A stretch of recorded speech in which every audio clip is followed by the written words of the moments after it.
Laura was 22 years old, and she needed a job.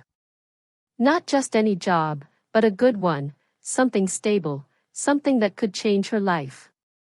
One morning, while reading the newspaper in her small apartment, her eyes stopped at a simple advertisement. A rich man is looking for a maid to care for his 2 young children. The pay was generous. The address was far from the city. Laura hesitated only for a moment before deciding to go. That afternoon, she stood in front of a large iron gate, staring at a house unlike anything she had ever seen before. The building was huge, elegant, and perfectly clean, but strangely quiet. It did not feel like a home. It felt like a place that had forgotten how to breathe. She rang the doorbell. A tall man opened the door. He had dark hair, sharp features, and eyes that looked tired, as if he had not slept well in a very long time. He did not smile. "You're here for the maid position," he said calmly. "Yes, sir." "My name is Laura," she replied. "I'm Jackson," he said, stepping aside to let her in. As he showed her around the house, Laura noticed the expensive furniture, the wide halls, and the many empty rooms. Everything was beautiful, but cold. On the walls hung several paintings of a woman. She was elegant and beautiful, yet in every picture, her face looked distant, almost sad. Then Laura met the children. They were twins, a boy and a girl, both 7 years old. Shane and Zara stood quietly beside each other, their eyes low, their hands still. They did not speak. They did not smile. "This is Laura," Jackson said. "She will be helping us." The children said nothing. Later, Jackson explained that their mother had died in a car accident 1 year ago. At that moment, Laura understood something important. This job was not just about cleaning rooms or cooking meals. It was about bringing warmth into a house that had lost its heart.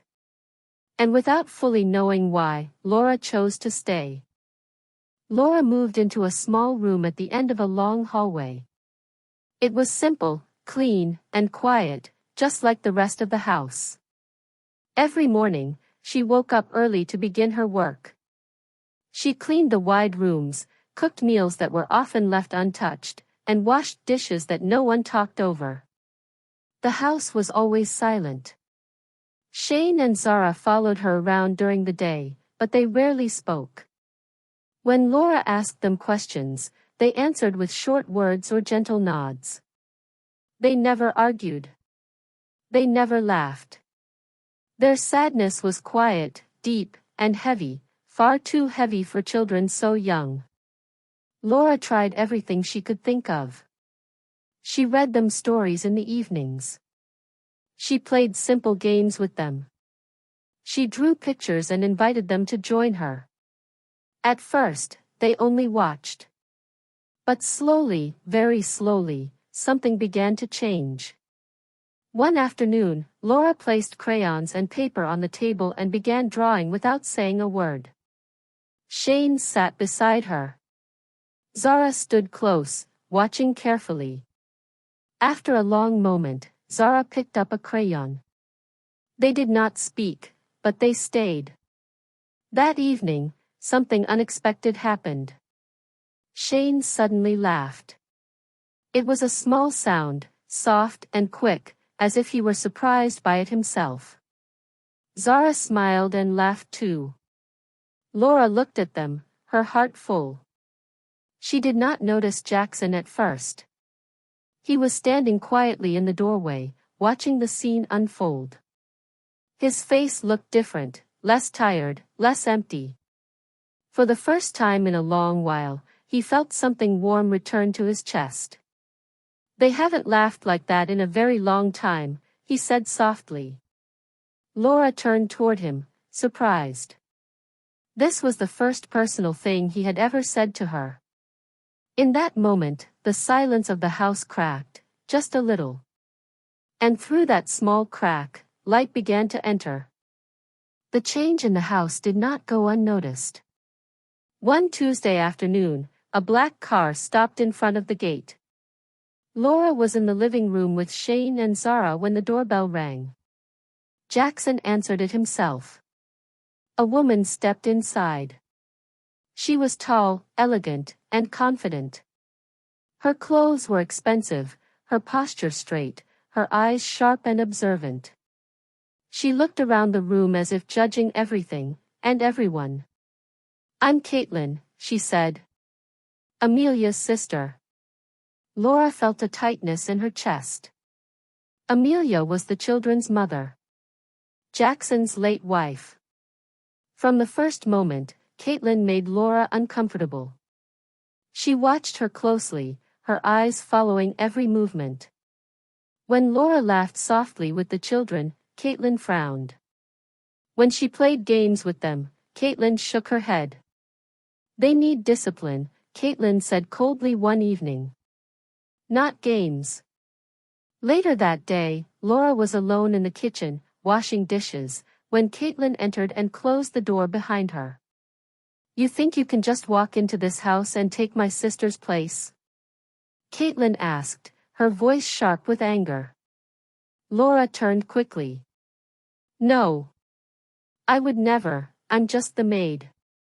Caitlin laughed softly, but there was no kindness in it. "Let me tell you something," she said. "This perfect family you think you see, it never existed. Jackson was never happy with my sister. He was cold. Distant. He cared more about his work than his family." Laura stood frozen. "Amelia was lonely in this house," Caitlin continued. "She suffered. So don't think you can make him happy. He doesn't know how to love." She turned and walked out, leaving Laura alone with the sound of running water and her racing thoughts. From that day on, Caitlin visited often. Her words were always polite, but her meaning was cruel. Laura tried to ignore her, but every sentence hurt.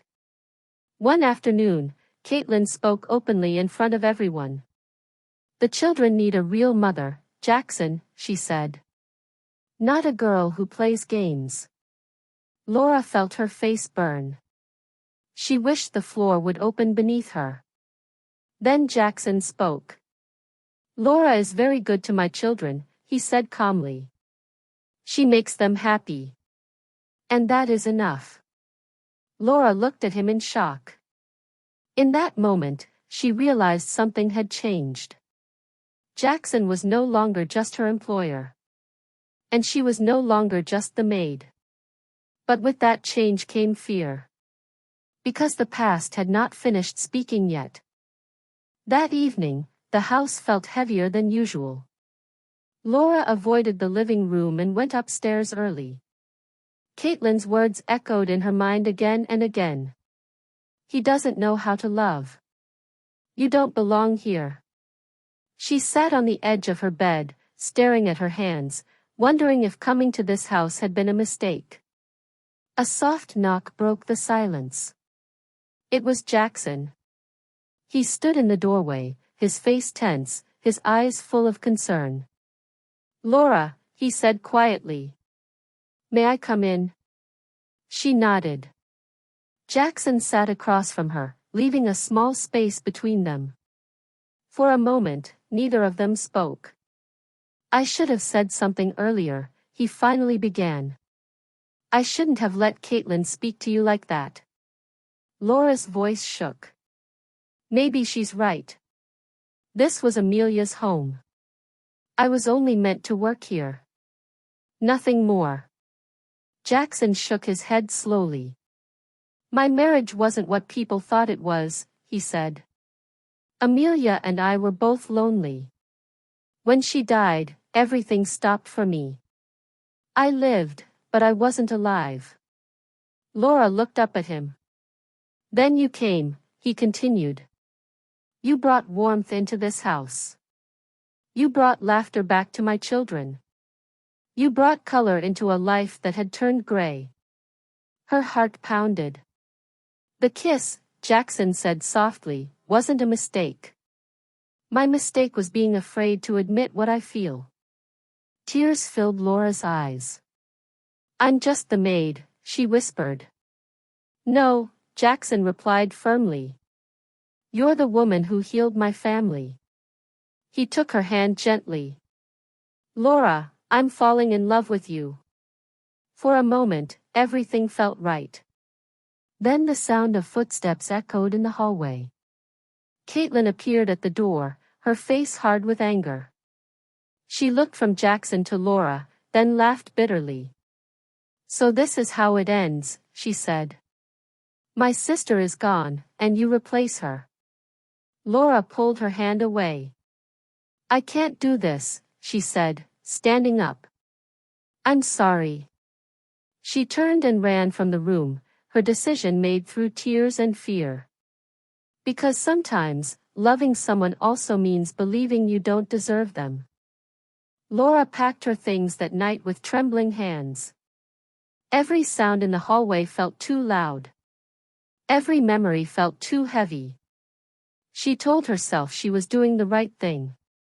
This house was built on another woman's life. Another woman's love. She did not belong here. But before she could close her suitcase, the door opened again. Jackson stood there, breathless, his voice firm but gentle. Please don't leave, he said. Not like this. Laura shook her head, tears falling freely now. I never wanted to hurt anyone. I never wanted to take someone's place. Jackson stepped closer. You didn't replace Amelia, he said. You gave us something new. Something real. He spoke slowly, honestly, for the first time without fear. He admitted that his marriage had ended long before Amelia's death. That grief had frozen him in place. That life had felt empty until Laura brought laughter back into the house. The only mistake I made, he said, was waiting too long to tell you the truth. Laura looked into his eyes and saw no doubt there, only love. She stayed. 6 months passed. The house changed completely. Laughter filled the rooms. Shane and Zara ran through the halls, no longer silent, no longer afraid. Jackson no longer hid in his office. He was present. He was alive. Caitlin stopped visiting. Laura's small room became a guest room. She now shared the master bedroom with Jackson, not as a maid, but as a partner. One quiet evening, Jackson held Laura's hand and asked, Are you happy? Laura looked at the man beside her, at the children she loved as her own, at the home that had once been so empty. Yes, she said softly. More than I ever dreamed.